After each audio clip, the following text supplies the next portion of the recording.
Well, you mentioned that you went pro. I mean, excuse me, you used to watch the policemen look over the police department. But you also mentioned that your sister would be right next to you, and she ended up becoming a cop too. How was that feeling? So my sister, so we get older now. So we were young, and we were always with the two kids in the window, and all these cops saying hello to us. And we always wanted to be cops, but then we got older. So, now you get older, now you know responsibility. You got to move on, and you got to do real things now. So my sister went to college. She graduated. She got her degree in business administration, some stuff like that. But then she graduated. She's not getting a job. So she's like, I'm like, damn, sis, you should become a cop, man. I said, this was younger. No, stop, brother. I don't want to be a cop. That's not me. I'm like, come on, sis, you got to do it. And then finally, I kept insisting and pushing. So one day what I did was I filled out the application.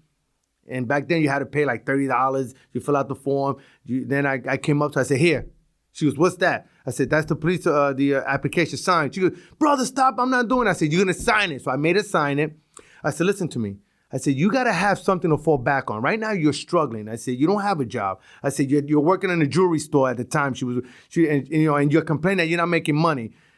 She goes, if you find something, then good. If not, at least have something to fall back on. Seal it up, send it. She gets the call. She starts the process. And then I never forget, she goes, brother, she goes, you're not going to believe this. She goes, but I got the letter to go to start the academy. I'm like, what? I said, you're going to do it? She goes, oh my God. She goes, I don't really want to do it, but I don't have a choice now. It's true what you said. I have nothing going on. She goes, I'm going to do it. And she became a cop, man. She became a cop, man. I was the most...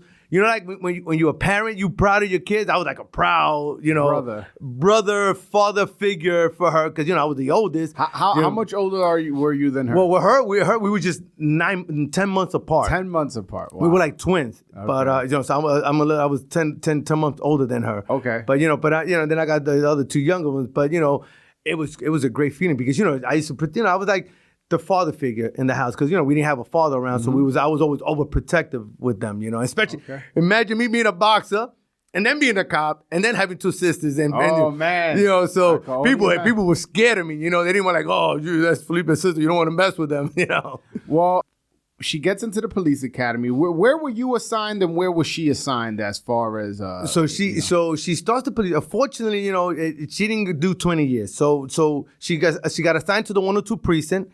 And that's in Ozone Park?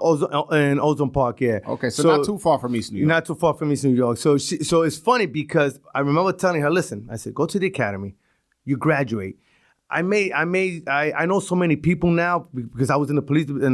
I was in the boxing team, so I met a lot of big bosses. So at the time, I said, listen, go graduate, do your time in the street, do your probation, get off there, and then once you get off probation, or once you're done with the street probation, basically you don't. I said I help you get into something inside because I have enough, pull to be able to make some phone calls, like an office job, to get an office job because she didn't want to be a street cop. The crazy thing is that when after she was on probation, and I said, listen, you ready to move? I said I got somewhere you could go. She goes, no, brother, I like the street. I like patrol. She goes, I like Ozone Park. I'm just going to stay in patrol and I'm going to be a regular street cop. I'm like, what? I was shocked. And, she became a street cop, man. But, unfortunately, she passed away, in a car accident. So she didn't have too many years, in the police department. So, it's sad, because I know she would have went far in the police department. She was like me. She was like, very friendly. She was trying to make a difference, and she would. I always say to this, she probably would have been a chief right now, a captain, inspector, or a chief right now. That's how motivated she always was as a person, Yeah. No. Well, I was gonna get to that. So unfortunately, there was a moment where it was a very rainy day, and she was driving upstate New York. Upstate. So she was always the type of person that was always like, looking out for people. Okay. She was very helpful. She always was trying to do good things. Anyway, but so she wanted to shop. It's crazy how things happen because she wanted to shop early. She wanted to do like Christmas shopping early. So she decided that she was going to go upstate shopping. She told my mother, she said, let's go shopping. for Christmas, and I want to get it done early. It's weird how this is now, because now we're gonna hit is the 14th is her death anniversary of this month, December 14th. Wow. So 2 days. Today's the 12th, right? So 2 days. Today's the 11th. So in a couple of days, is her Saturday is her death anniversary. Mm-hmm. But she tells my mother, let's go shopping. Now she wanted to get the Christmas shopping done early. So my mother said, all right. So now she tells my aunt. And she had a son, a 5-year-old son who was tremendously gifted as a 5-year-old. Since he was 2 years old, I have videos of him training him in boxing. His name was Edwin Rosario. I used to call him Chapito. Wow. The kid was so talented. As a little kid, he used to walk around. I used to give him my golden gloves, the gloves that they gave me from the Golden Gloves that I won. But the one that I used for the finals, he used to put it, he used to wear it, and he used to come up to his shoulder. He used to walk around with some trunks. I had a USA trunk. He used to walk around with no shirt.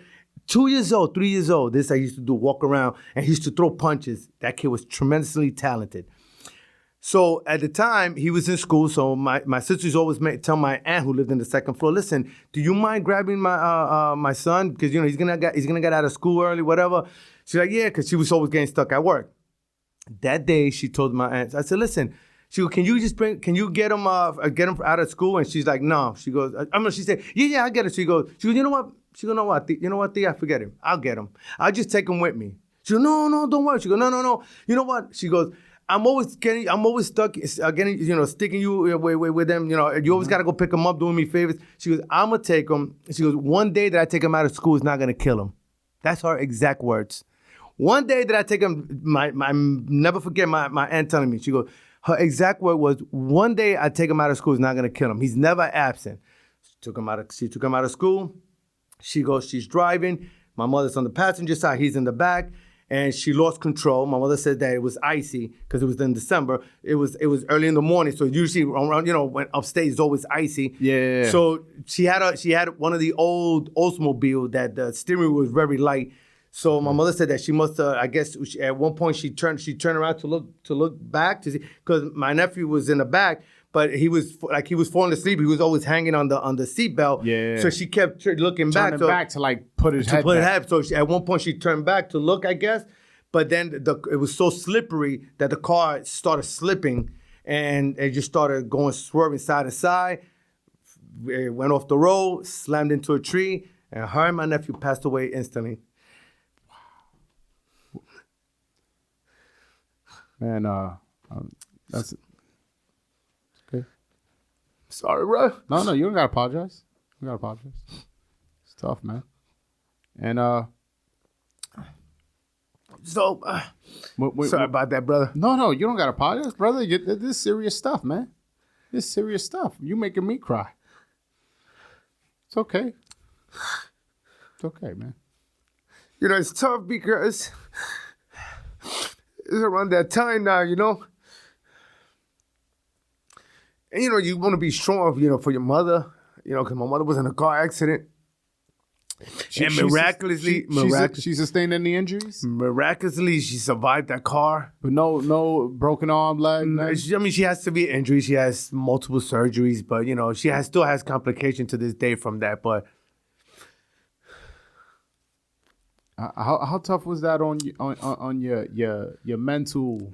Oh, it was tough because, so now, mind you, she's a newly cop, man. She was just getting her life together. She was a good person, and then she was just trying to do something good. She was going shopping, trying to do something positive. But these are stuff that happens in life. You got good people like that to help motivate you to do positive things, in life. So I always use her as like my motivation. Her, Jimmy O, because these are people that passed away in my life that made a difference. And I use Jimmy O and I use my sister as the motivation to keep going, How many years on the job did she have when she passed She away? only had like a year and a half, not even 2 years, Wow. But, it's like 2 years, man. But, she was just getting her life together. Everybody at work loved her. Never forget when because they picked me up at work. You know, they didn't want to tell me what it was. I mean, they said they actually did break down. Eventually, said, "Listen, she was in a bad car accident." So I never forget, a highway unit guy went to pick me up at work, and I was in court at that time. And they picked me up, and they take me to the precinct, and everybody was outside. And I'm looking, I'm like, damn. I said, everybody's outside for a car accident? So I'm like, now I start, getting a little worried, But then, because nobody wanted to tell me anything, because they knew, they knew how close me and her were. Yeah. And so, when I get into the precinct, so I'm looking, everybody putting their head down. Nobody wanted to look at me. Nobody in the precinct wanted to give me that, they didn't want to look at my face, because I guess they knew. And then I get in, and then the inspector, I never forget that day, man. Like, the inspector just put his hands on my shoulder, said, listen, I hate to tell you this, but your sister passed away. And then he broke the news with and your nephew also passed away. So I'm like, what? So he said, but listen, he goes, you got to be strong. He goes, because your mother was in the car as well. He goes, so he said, so you got to be strong for your mother. She's alive, so she's fighting it, Because they actually, when they cut out of the car, my mother was bad. They said they lost her, and they revived her. So, for her to be here now, it's crazy, Yeah. And but how and you mentioned that you had to be strong for your mother, and you had to be strong for the family and all that, but like, you hurting too. How tough was it to stay strong? It was tough. While having that. Listen, I don't know how to this day. Look, this happened in 1998, my brother, December 14th of 1998, and it still hits me like it happened yesterday. So it's tough, man. But I always use her. She's like I always say that those are my guardian angels. Her, my nephew, Jimmy O. So I use that as a motivation. They were good people, and then I always feel that they give me that will and power to be able to go out and be a good person and try to be good to people. So that's why I was always trying to make a difference in boxing because of Jimmy. Because And then with the police department, my sister too, she was so good that people loved her. I mean, everybody was devastated in the precinct, in the 102 precinct. And I never forget this. One of my old bosses, she was a lieutenant at the time. She didn't, she didn't really know me, but she wasn't, so like, I'm not saying that she wasn't, because she was friendly, but she wasn't as friendly with me. I guess because she didn't know me, right?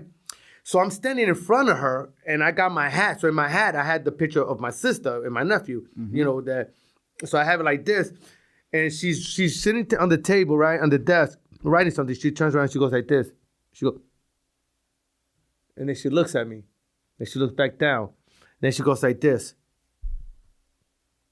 And then I'm like, oh. I said, I guess she knows my sister. And she got up and she gave me a hug.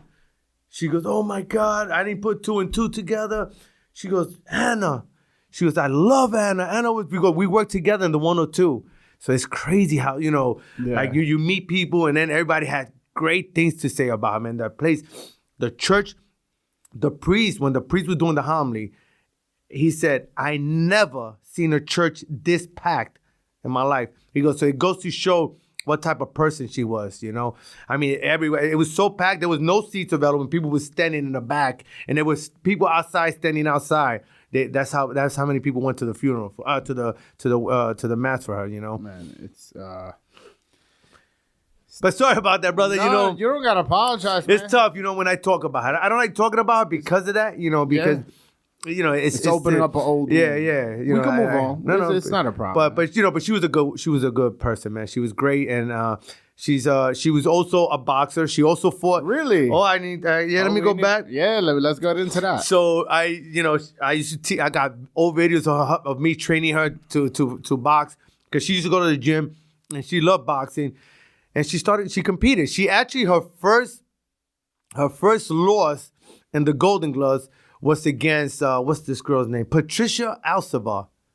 Patricia Alcivar she won the Golden Gloves numerous times and was a national champion. But my sister, I never forget. I was away in the Nationals, and I was in the National Golden Gloves while she was fighting Patricia Alceva in the semifinals. And she ended up, unfortunately losing to Patricia, but she was a good boxer. She fought in the Golden Gloves, but then unfortunately, it was she started late. Yeah. And then, unfortunately, she passed away, so she didn't get to pursue it. But she would have been a bad, because she was one of the first girls when they first approved the female boxing in the Golden Gloves. Oh, so she was one of the first boxers from that time. That's dope. Yeah.